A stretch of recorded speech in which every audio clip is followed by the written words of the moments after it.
អ្នកនរគ្នាដែលមានអារម្មណ៍បែបនេះអត់យើងតែងឃើញគេគ្រប់គ្នាគេមានមិត្តភ័ក្តិគេមានដៃគូគេមានមនុស្សដែលគេអាចទៅជាមួយនៅពេលដែលគេចង់ទៅទីកន្លែងណាមួយគឺគេមានគ្នាក្នុងការទៅហើយអ្នកគ្នាមានអារម្មណ៍ថាហេតុអីខ្ញុំពិបាកនៅក្នុងការរកមិត្តភ័ក្តិឬក៏ថាមាន boyfriend ឬក៏ girlfriend សម្រាប់ទៅជាមួយក្នុងការដើរទៅណាមួយទៅហាត់ប្រាណទៅរៀនទៅសាលាអ្នកនិយាយជាមួយខ្ញុំមានអារម្មណ៍ថាខ្ញុំគឺតែឯងធ្វើអីក៏តែឯងឯកាដូចខ្វះគ្នានៅពេលខ្លះគឺយើងអត់ហ៊ានធ្វើតែម្ដងយើងគិតថាខ្ញុំតែឯងពេកឆ្កងអត់ហ៊ានចង់ទៅញ៉ាំអីក៏មានអារម្មណ៍ថាទៅញ៉ាំម្នាក់ឯងខ្មាស់គេទៅដល់លេងម្នាក់ឯងដើរមិនកើតខ្មាស់គេហ៊ានទៅគេវាអត់មាន confidence នៅក្នុងការចេញក្រៅវាអត់មានទំនុកចិត្តថាយើងនឹងអាចដើរទៅតែឯងបានហើយនឹងខ្លាចភ្នែកអ្នកដទៃដែលមើលមកយើងគិតថាយើងជាមនុស្សដែរឯកាម្នាក់ឯងអត់មានគ្នាយើងអត់ហ៊ានទៅទេពេលខ្លះយើងក៏ព្យាយាមនៅក្នុងការស្វែងរក soul mate របស់យើងដូចជាព្យាយាមរកមិត្តភ័ក្តិពេលខ្លះយើងក៏សែតមកវិញដោយសារតែយើងព្យាយាមនៅក្នុងការជ្រើសរើសគេព្យាយាមរកគេព្យាយាមរកម្នាក់នោះថាម្នាក់នោះនឹងជាមិត្តភ័ក្តិរបស់យើងនឹងជាមនុស្សម្នាក់ដែលយើងអាចដើរជាមួយបានទៅណាជាមួយបានដែលយើងអាចនិយាយរឿងទុក្ខសោកនិយាយរឿងសប្បាយចិត្តរបស់យើង share feeling របស់យើងទៅកាន់គេហើយក៏ស្ដាប់រឿងគេវិញដែរប៉ុន្តែគឺវាមិនងាយស្រួលទេនៅក្នុងការសំបីតែស្វែងរកមិត្តភ័ក្តិម្នាក់ដែលជាមិត្តភ័ក្តិពិតពេលណាដែលយើងកាន់តែខំស្វែងរកយើងនឹងកាន់តែឈឺចាប់ព្រោះអីតាការរំពឹងទុករបស់យើងវាខ្ពស់ថាម្នាក់នោះនឹងជាមិត្តភ័ក្តិរបស់យើងឬក៏ជាមនុស្សដែលយើងអាច share story បានប៉ុន្តែវាអត់បានដូចចិត្តយើងនឹងកាន់តែ hurt ហើយយើងនឹងបាត់បង់ទំនុកចិត្តលើការរាប់អានមនុស្សផ្សេងទៀតម្យ៉ាងទៀតបើសិនជាយើង lonely យើងអត់ដែលមានសង្សារអត់ដែលមាន soul mate អីទេយើងក៏កាន់តែ waiting កាន់តែព្យាយាមនៅក្នុងការរងចាំថាតើម្នាក់នឹងស្មានណាមករកខ្ញុំតើម្នាក់នឹងនៅណាម្នាក់នឹងកើតនៅហេតុអីបានជាជីវិតខ្ញុំនៅតែឯកាបែបនេះហេតុអីបានជាខ្ញុំអត់អាចដូចអ្នកផ្សេងដែលអាចមានគ្រប់ផលដើរបដាទៅក្រៅឬក៏និយាយគ្នាឬក៏ share story គ្នាឬក៏ support គ្នាទៅវិញទៅមកពិបាកមែនចុះខ្ញុំត្រូវនៅអញ្ចឹងអត់អាចចេញទៅក្រៅបានដោយសារតែខ្ញុំអត់មានគ្រប់ផលអត់មានមិត្តភ័ក្តិចឹងរហូតមែនអត់តែខ្ញុំត្រូវទៅនៅមួយកន្លែងមែនអត់តែខ្ញុំត្រូវតែនៅក្នុង comfort zone មួយនេះអត់អាច enjoy អត់អាចចង់ធ្វើអីដែលខ្ញុំចង់ធ្វើបានទេដោយសារតែខ្ញុំអត់មានគ្នាអញ្ចឹងមែនអត់អញ្ចឹងយើងកាត់បន្ថយអារម្មណ៍ waiting មិនថាយើងចង់កាត់បានទេពេលខ្លះទៅយើងក៏មានអារម្មណ៍ថាឯកាខ្លាំងយើងក៏ lonely យើងក៏ចង់ឲ្យមានណាគេម្នាក់ចូលមកក្នុងជីវិតយើងមិនថាមិត្តភ័ក្តិមិនថាគ្រប់ផលគឺអាចមកជួយស្រែកស្រង់បន្ថែមរសជាតិឲ្យជីវិតយើង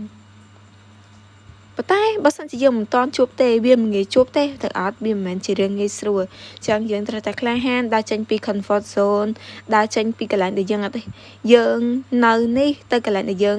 អត់ហ៊ានទៅដូចជាទៅហាត់ប្រាណពេលខ្លះយើងអាចទៅហាត់ប្រាណមិនថាយើងអត់មានគ្នាយើងអាចដើរទៅតែឯងមានអីត្រូវខ្វល់គឺយើងមានកាសមួយស្ដាប់ចម្រៀងដែលយើងចូលចិត្តដើរទៅកន្លែងដែលមានមនុស្សច្រើនធ្វើអីដែលយើងចង់ធ្វើញ៉ាំអីដែលយើងចង់ញ៉ាំមិនថាញ៉ាំម្នាក់ឯង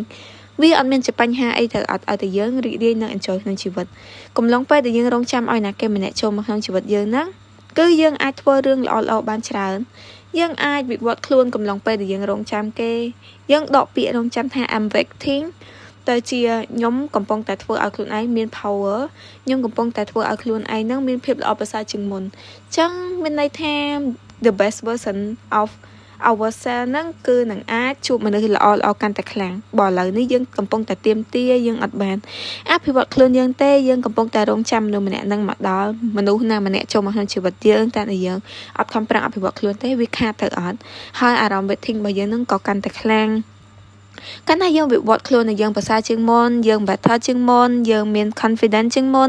យើងក៏នឹងជួបមនុស្សដែលមាន version ដូចយើងដែរទៅអត់នៅពេលអនាគតទៅយើងនឹងជួបមនុស្សដែលល្អមនុស្សដែលមានអត្តចរិតស្នេហ៍យើងមនុស្សដែលយល់ពីយើងច្រើនជាងមុនអត់ដូចជាមនុស្សដែលយើងជួបបច្ចុប្បន្នដែលថាពិបាកនៅក្នុងការចុះសម្រុងជាមួយយើងទេដូចអារម្មណ៍យើងចង់ឲ្យយើងមាន soft map មាន couple ហ្នឹង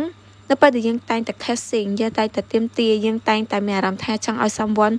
ជ្រើសរើសយកយើងនឹងកាន់តែឈឺចាប់យើងនឹងកាន់តែព្យាយាមស្វែងរកម្នាក់នឹងយើងនឹងកាន់តែមានអារម្មណ៍ថា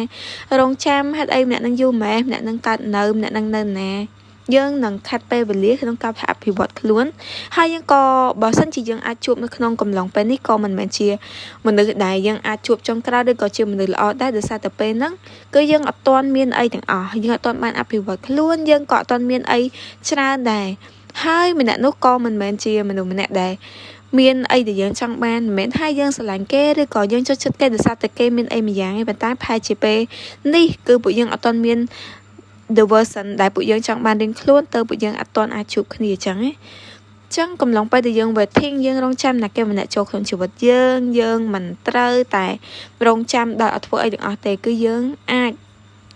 enjoy ក្នុងជីវិតយើងមិនថាពេលខ្លះ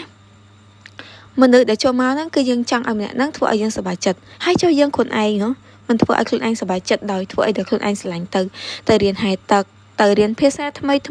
ខំរៀនមើលមេរៀនធ្វើលំហាត់ធ្វើឲ្យខ្លួនឯងស្អាតជាងមុន better ជាងមុន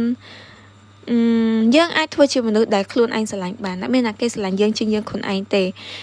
ដូចយើងកាត់ថាយើងមានថែបដែលយើងស្រឡាញ់ហើយយើងក៏រងចាំថាម្នាក់ថែបនឹងកាលណាមកម្នាក់ដែលស្អាតម្នាក់ដែលមានអត្តចរិតល្អម្នាក់ដែលជួយ support យើងទៅវិញទៅមកមនុស្សដែលយើងអាចនិយាយគ្នាបានមនុស្សដែលមានទឹកចិត្តល្អមនុស្សដែល kind មនុស្សដែលមានភាព gentle នៅក្នុងខ្លួនយើងរងចាំវាមិនងាយទេដែលមានមនុស្សចឹងមិនអត់ចឹងហេតុអីបានជាយើងមិនធ្វើជាមនុស្សដែលយើងស្រឡាញ់ទៅហេតុអីបានជាយើងមិនអាចធ្វើជាថែបដែលយើងចង់បានបើយើងធ្វើជាមនុស្សដែលយើងស្រឡាញ់យើងនឹងស្រឡាញ់ខ្លួនឯងកាន់តែខ្លាំងហើយត្រូវអត់ហើយ the best version of ourselves of យើងនេះគឺនឹងធ្វើឲ្យយើងនឹងជួបមនុស្សល្អដូចដែលយើងចង់បានមនុស្សល្អតែងតែជួបមនុស្សល្អបើសិនជាយើងខ្លួនឯងអត់ល្អផងតើមនុស្សល្អណានឹងមកជួបយើងនឹងចឹងកាត់បន្ថយអារម្មណ៍ waiting ហើយនៅម្នាក់ឯងតែធ្វើមិនកុំឲ្យខ្លួនឯងមានអារម្មណ៍ឯកាដោយយើងធ្វើអីដែលយើងស្រឡាញ់ព្យាយាមធ្វើជាមនុស្សដែលខ្លួនឯងស្រឡាញ់ហើយស្រឡាញ់ខ្លួនឯងពិតហើយក្លាហាននៅក្នុងការដើរចេញពី comfort zone ធ្វើជាមនុស្សម្នាក់ដែល confident independent ដែលអាចធ្វើអ្វីដែលខ្លួនឯងអត់ចាំបាច់ពឹងផ្អែកលើណាគេម្នាក់ធ្វើអីដែលមានទំនុកចិត្តមិនថាកសែភ្នែករបស់អ្នកផ្សេងមើលមកយើងមិនទេសំខាន់យើងខ្លួនឯងគិតថាយើងរីករាយក្នុងការធ្វើវាយើងខ្លួនឯងគិតថាធ្វើទៅយើងសប្បាយចិត្តយើងខ្លួនឯងគិតថាធ្វើទៅយើងនឹងមានភាពរីកចម្រើនជាងមុនធ្វើវាចុះហើយយើងក៏មិនបាច់ភ័យព្រួយនៅក្នុងការដែលខ្លាចថាជីវិតយើងនេះនឹងឯការរហូតដែរថ្ងៃណាមួយមនុស្ស17លាននាក់នៅប្រទេសខ្មែរយើងមិនថាមិននៅតែប្រទេសខ្មែរគឺមានមនុស្សច្រើនជំនាញពិភពលោកយើងនឹងអាចជួបមនុស្សល្អៗនៅក្នុងជីវិតកាលណាដែលយើងជាមនុស្សល្អដូចគ្នាយើងខំប្រឹងធ្វើឲ្យខ្លួនឯងប្រសើរជាងមុនមិនខ្វះទេមនុស្សល្អដែលនឹងចូលក្នុងជីវិតរបស់យើងអញ្ចឹងវាគ្រាន់តែត្រូវការពេលវេលាហើយក៏គិតថាយើងប្រើពេលវេលានេះក្នុងការរងចាំយើងត្រូវគិតថា